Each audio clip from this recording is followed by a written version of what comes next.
Formula लक्षात ठेवा. Career first but relationship not last.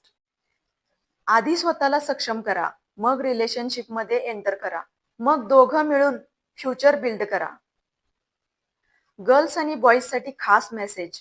गर्लसाठी, लव्हसाठी स्वतःची ओळख गमावू नका. Independent girl is not egoistic, she is smart. बॉईजसाठी, करिअर बिल्ड करताना इमोशन्स सप्रेस करू नका. Strong man is emotionally available too. Real life truth काय आहे?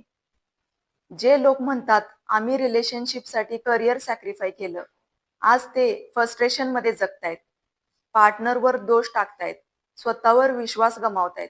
आणि जे म्हणतात मी आधी स्वतःला बिल्ड केलं आणि ते रिलेशनशिपमध्ये कॉन्फिडंट आहेत, चॉईसेस कंट्रोल करतात, फिअर नाही क्लिअरिटी आहे.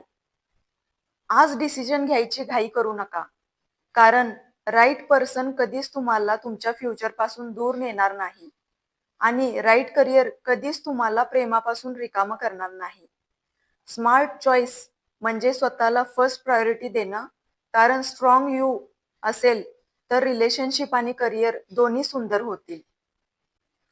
हा व्हिडिओ जर तुम्हाला विचार करायला भाग पाडत असेल तर या व्हिडिओला लाईक करा, शेअर करा आणि सबस्क्राईब करा. कमेंटमध्ये सांगा हा विषय तुम्हाला कसा वाटला. भेटूया अशाच नवीन विषयांसोबत. धन्यवाद.